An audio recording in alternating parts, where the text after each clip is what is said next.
బంగారు తెలంగాణ సాధ్యమవుతుందని కేటీఆర్ గారు ఇప్పుడు ఇంకో మరో విషయం చూస్తుంటే బతుకమ్మను అంటే మీ హైదరాబాదు పరిసర ప్రాంతాలకే పరిమితమైన బతుకమ్మను ఖండాంతరాలు తీసుకెళ్ళంటే అమెరికా లాంటి దేశాలలో కూడా బతుకమ్మను జరుపుతున్నారు కవిత గారు. అంటే హైదరాబాద్ పరిమితమైన తెలంగాణ ప్రజలు ఎంతో ఇష్టంగా చేసుకునే బతుకమ్మని ఖండాంతరాలు సాధించిన ఘనత కూడా కవిత గారికే దక్కింది కదా, అది కాదంటారా? ముందు ఎప్పుడు బతుకమ్మ ఆడలేదండి తెలంగాణలో. అంటే ఖండాంతరాలు దాటిపోయింది కదా, ప్రపంచవ్యాప్తంగా బతుకమ్మని విస్తరింపజేశారు కవిత గారు. అది ఆమె వ్యక్తిగత ప్రాబల్యం కోసం ఖండాంతరాల కోసం పోయి ప్రచారం చేసుకుందాం. మేము ఏమంటున్నాం, బంగారు తెలంగాణ బతుకు తెలంగాణ కావాలి, అది మర్చిపోతున్నారు వీళ్ళని చెప్తున్నాం. బతుకమ్మ ఓకే, బతుకమ్మ ఆడడానికి మీరు చెప్తున్నారండి. మా ముఖ్యమంత్రి గారు బతుకమ్మ ఆడడానికి మా తెలంగాణ ఆడబిడ్డలకి 10 కోట్లు బహుమతికి ఒక సంవత్సరం ఇచ్చాడు, 10 కోట్లు బహుమతికి ఒక సంవత్సరం ఇచ్చాడు, 15 కోట్లు ఒక సంవత్సరం, 3 సంవత్సరాల్లో 35 కోట్లు బతుకమ్మ ఆడనీకనే డబ్బులు రిలీజ్ చేసింది గవర్నమెంట్. ఏ తెలంగాణ ఆడబిడ్డకు ఒక 35 రూపాయలు చెందాయండి? ఎక్కడ పోయినాయండి డబ్బులు? ఎక్కడ ఖర్చు పెట్టారండి? ఎవరి కోసం ఖర్చు పెట్టారండి? ఎవరి ప్రతిష్ట కోసం ఖర్చు పెట్టారు? మేము బతుకమ్మ కొత్తగా ఆడట్లేదండి. మా అమ్మమ్మలు ఆడారు, మా తాతమ్మలు ఆడారు, మేము ఆడాము, అందరం ఆడారు. బతుకమ్మ మంత్రిగా ఉన్నప్పుడు ఆడారా? మంత్రికి ఎట్లా ఆడతామండి? మంత్రి కూడా పబ్లిక్తో ఆడి పాడాలి కదా. ఎవరి ఇళ్ళ కాడ వాళ్ళని చేసుకునే వాళ్ళమండి బతుకమ్మ. వీళ్ళ వ్యక్తిగత ప్రతిష్ట కోసమో వీళ్ళు ఏదో దాన్ని కూడా మేమే తీసుకొచ్చాము, మేమే బతికిచ్చాము అనే లెవెల్లో ప్రచారం చేసుకోవడానికి ఉపయోగపడింది వాళ్ళకంతే. వీళ్ళు చేసిన ప్రచారం వల్ల, వీళ్ళు పెట్టిన ఖర్చు వల్ల ఏ ఒక్క తెలంగాణ ఆడబిడ్డకైనా ఏమైనా మేలు జరిగిందా? ఇప్పుడు బతుకమ్మ మంత్రిగా బతుకమ్మ ఆడడము తప్పంటారా? మంత్రి అంటే మంత్రి హోదాలో బతుకమ్మ ప్రజలతో అంటే మహిళలతో కలిసి బతుకమ్మ ఆడడం తప్పంటారా? నేను ఆడాను, నాకు అదృష్టం లేదు కదండి. ఓకే, నేను ఆడకూడదు కదా. మీరు ఆడకూడదని అంటే ఆచారం ప్రకారం ఆడకూడదని మీరు బతుకమ్మకు దూరంగా ఉండిపోయారంటారు. అంటే ఆడాలని మనసులో ఉండిందా? అంటే నేను మారున్నప్పుడు మేము ఆడేవాళ్ళం కదా. ఓకే, సార్ ఉన్నప్పుడు ఆడారు, తర్వాత అంటే ఆచారాల ప్రకారం ఆడకూడదు కాబట్టి మీరు బతుకమ్మకి దూరంగా ఉండిపోయారంటారు. ఏది చేసినా తెలంగాణలో మొదలు మేమే చేసాం, ఏది మొదలు పెట్టినా అది మేమే మొదలు పెట్టాం. ఏది మొదలు పెట్టినా ఓటమి మేము కదండి, నేను మొత్తం ఏది మొదలు పెట్టినా మేమే మొదలు పెట్టాం, ఏది చేయబోయినా మేమే చేయబోతున్నాం అని చెప్పుకుంటున్న ఈ కుటుంబానికి గట్టి సమాధానమే వస్తుంది.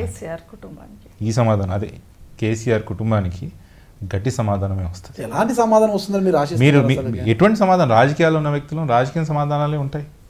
రానున్న రోజుల్లో జనాలు ఏ విధంగా వీళ్ళని తిరగొడతారు, రాజకీయంగా ఏ విధంగా వీళ్ళ అజెండాని ఫెయిల్ చేస్తారనేది రానున్న రోజుల్లో తొందరలో మీరు చూస్తారు. ఏ ఒక్క విషయమైనా నాగరాజరావు గారు, ఏ ఒక్క విషయమైనా కూడా ముఖ్యమంత్రి గారు చెప్పిన వాగ్దానం పూర్తిగా చేయగలిగినారు. వాగ్దానాలు, అభివృద్ధి ఇవన్నీ పక్కలు పెడతాం. తెలంగాణ అంటే ఏంటండి? స్వాభిమానం. మా ఆత్మగౌరవం కోసం, మా ప్రాంతం కోసం కొట్లాడినాం. ఓ కుటుంబం కింద ఇలా నలవబడుతున్నాం. మాకు మా ఆత్మగౌరవంతో మేము బతకగలుగుతున్నాం మీరు భావిస్తున్నారు? ప్రజలు ఆకాంక్షించే ఓట్లేసి గెలిపించారు కదా. ఇలా కాదని నేను చెప్తున్నాను. అట్లంటే ప్రజలు ఇంకో దాన్ని కూడా ఓట్లేసారండి. వాళ్ళ కుటుంబానికి ఓట్లేసి గెలిపించారు ప్రజలు. అదే కుటుంబానికి ఓట్లేసి గెలిపించారు కదా. ప్రశ్నించడంలోనే ఉంది. ముఖ్యమంత్రి ఏం చెప్పాడు తెలంగాణలో ఎన్నికలప్పుడు? మీరు ఓట్లు వేయండి, టీఆర్ఎస్ పార్టీని గెలిపియండి, ఒక దళిత బిడ్డను ముఖ్యమంత్రిని చేస్తా అన్నాడు. చేశాడా? మాట తప్పినట్టు కదా. ఆయన కోసం వేసారా ఓట్లు?